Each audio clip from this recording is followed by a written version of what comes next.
Hello friends, hi, welcome to my food friend. ఈ వీడియోలో tasty పసర దోసకాయతో నిల్వ పచ్చడి రెసిపీని చూపిస్తున్నాను.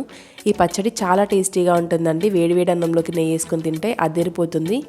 అలాగే ఈ పచ్చడి చేయడం కూడా చాలా సింపుల్ అండి. చాలా సింపుల్గా ప్రిపేర్ చేయొచ్చు. ఈ కొలతలతో కనుక పచ్చడిని పెట్టినట్లయితే ఎన్ని రోజులైనా సరే పాడవకుండా ఉంటుంది. మరి లేట్ చేయకుండా ఈ టేస్టీ పచ్చడి రెసిపీని ఎలా ప్రిపేర్ చేయాలో చూసేద్దాం పదండి.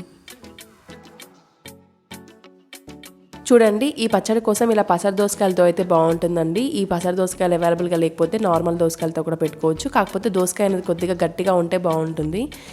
ఈ పచ్చడి కోసం నేను ఇక్కడ 1/2 kg వరకు దోసకాయలను తీసుకొని వాటిని ఇలా చిన్న చిన్న ముక్కలుగా కట్ చేసి పెట్టుకున్నాను. మీరు ఇలా చిన్న చిన్నగా అంత ఇష్టం లేదని అనుకుంటే పొడువుగా సన్నగా కూడా కట్ చేసుకోవచ్చు ముక్కల్ని.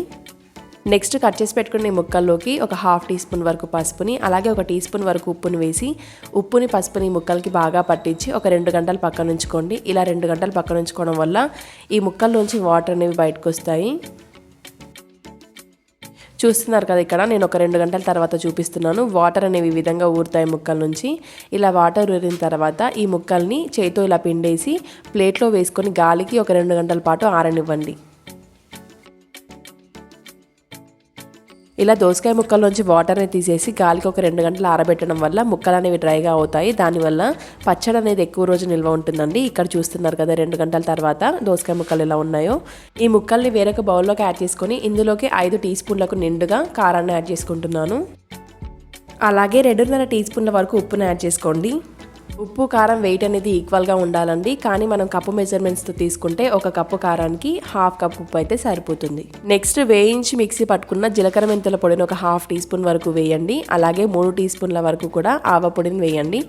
ఈ ఆవాలని ఎండబెట్టి మిక్సీ పట్టుకుంటే సరిపోతుందండి. రోస్ట్ చేయాల్సిన అవసరం లేదు. మనం వేసిన ఇంగ్రీడియంట్స్ అన్ని కూడా ముక్కకు బాగా పట్టేలాగా చేయితో కానీ స్పూన్తో కానీ ఒక 2 నిమిషాల పాటు కలుపుకోండి. ఆ తర్వాత ఈ పచ్చడికి తాలింపు పెట్టుకుందాం. తాలింపు కోసం స్టవ్ మీద ఒక కడాయి తీసుకొని అందులోకి 4 to 5 టేబుల్ స్పూన్స్ వరకు ఆయిల్ వేసుకోండి. పల్లి నూనె ఉంటే పల్లి నూనెను తీసుకోండి. పల్లి నూనెతో ఈ పచ్చడి బాగుంటుంది. ఆయిల్ బాగా వేడెక్కిన తర్వాత 1 టేబుల్ స్పూన్ వరకు పోపు గింజలను యాడ్ చేసుకోండి.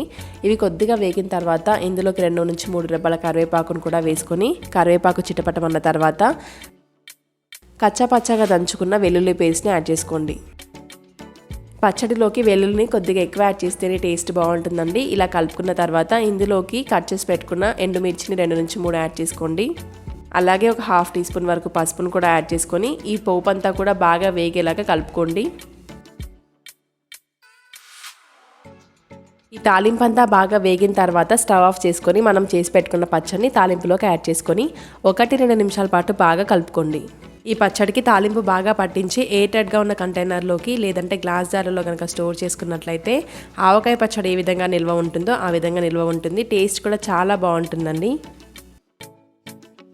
మనం ఇప్పుడు చూసిన దానికంటే కూడా ఒక 2 రోజుల తర్వాత ఈ పచ్చడిలోంచి ఆయిల్ అనేది పైకి తేలుతుంది. అప్పుడు పచ్చడి చాలా టేస్టీగా ఉంటుందండి.